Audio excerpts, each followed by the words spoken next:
So after his win in New Hampshire, Bernie Sanders is the undisputed frontrunner in the 2020 Democratic presidential primary. And a new national poll by Morning Consult, the first national poll done after the New Hampshire results, shows Bernie Sanders with a massive double-digit lead over second place. Let's take a look at the numbers.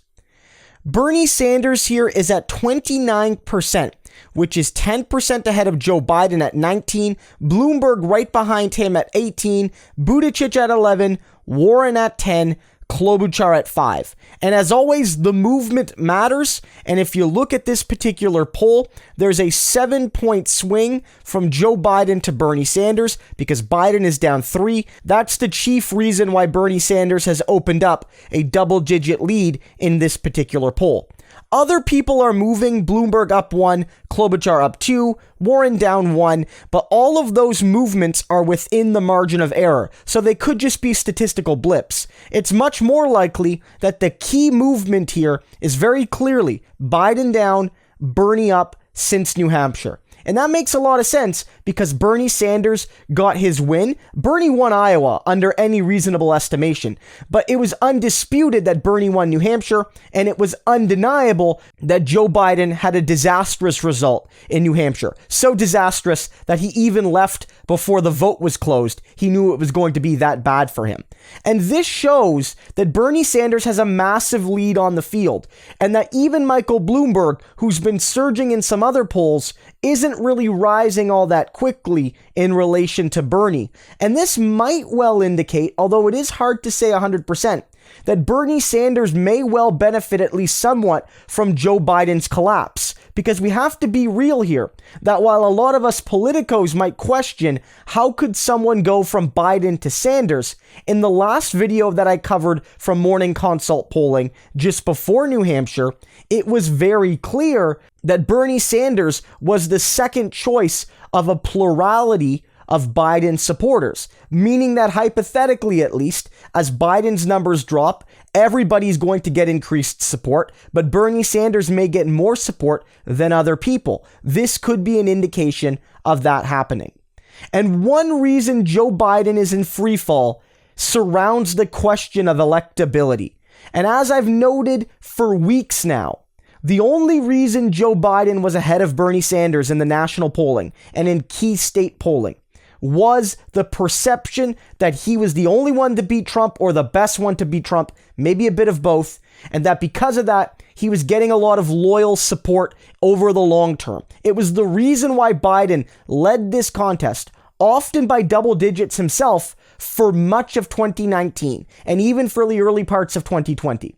But as soon as that collapsed, you could see how his support is dropping like a stone and Bernie Sanders is rising. And Michael Bloomberg is rising as well, because those two are seen as the other main contenders to actually be electable vis-a-vis Trump. And Morning Consult has some data here, so let's take a look. So if you look here, Bernie Sanders is now the leader when people are asked, who do you think can beat Donald Trump in November? He's at 29%.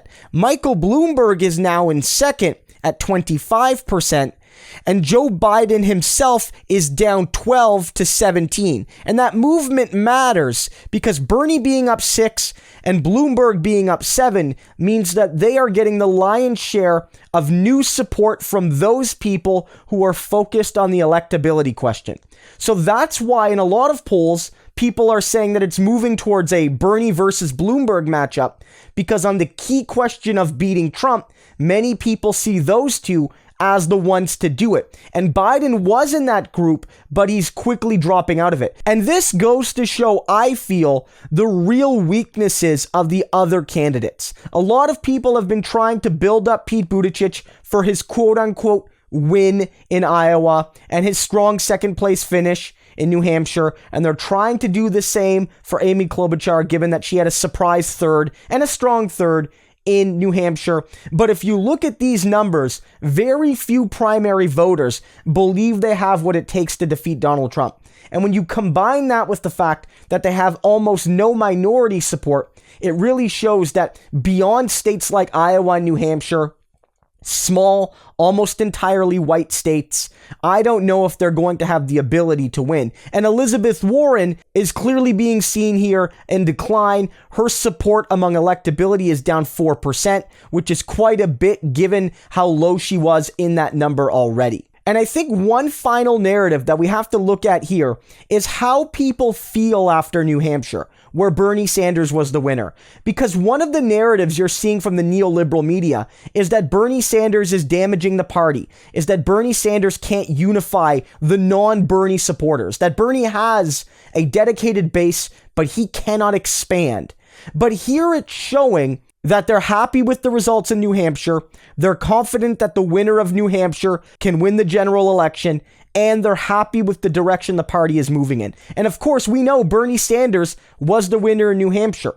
The only question people are split on is whether or not the winner of New Hampshire will win the whole contest. I think a lot of people are right to say that, hey, it's a long race, anything can happen. But beyond that, people have looked at Bernie Sanders' win in New Hampshire, and they've said very clearly that a strong plurality of them are happy with the results. All of this goes to show that Bernie Sanders is the undisputed national frontrunner. He's leading on the electability question. He's moving up in every metric. And when you ask the general voting base how they feel about the fact that Bernie Sanders is winning, they are happy about it. And if you look at these numbers, they're all higher than Bernie's current base of support, meaning that certainly Bernie Sanders supporters are happy, but that also the supporters of other people aren't mad and indeed are still happy that Bernie Sanders is succeeding.